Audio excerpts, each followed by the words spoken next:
ये मोसाद का हेडक्वार्टर उड़ा दिया अल्हम्दुलिल्लाह। नेतन्याहू कुत्ता लटकी हुई शक्ल से भौंक रहा था, हमारा हॉस्पिटल तबाह कर दिया। अरे नहीं, हॉस्पिटल को नहीं उन्होंने कुछ कहा। अब टेक्नोलॉजी देखें, टेक्नोलॉजी जो है ना कि उसने हैरान नहीं शशदर कर दिया।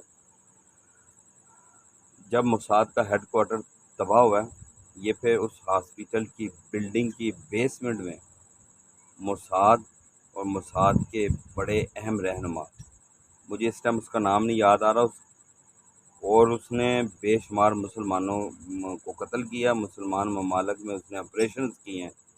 वो इनका बड़ा अहम कमांडर था, मोसाद का चीफ था या चैम्पियन था, जो भी था।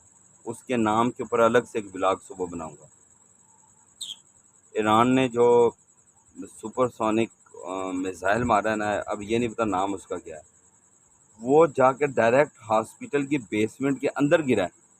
यार बिल्डिंग को कुछ नहीं हुआ, हॉस्पिटल को मामूली उसकी कोई ऊपर से बिल्डिंग खिड़कियाँ वगैरह टूटी हैं, विंडो वगैरह टूटी हैं, लेकिन बेसमेंट में उसने सब बंदों को मार दिया। मोसाद की जो आला ओहदेदारान है ना, वो सब उड़ गए हैं। असल में मुसीबत ये है कि टिकटॉक ना मुझे टाइटल नहीं लगाने देता, मैं लगाता हूँ तो ये अकाउंट बैन की वार्निंग दे देता है।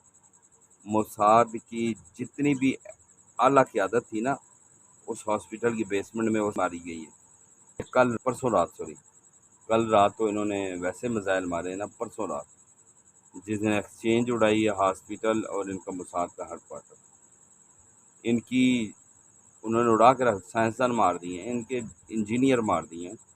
नेतन्याहू को मारना है इन्होंने, नेतन्याहू बचता फिर रहा है। इनकी शक्लें देखें लटक गई हैं। इनकी मदद को दुनिया में अब कोई नहीं, यार जर्मनी ने सुना कोई असला भेजा है, ठीक है ना, वरना इनके साथ कोई भी नहीं अब खड़ा हुआ, और इनकी धुलाई होगी इंशाल्लाह।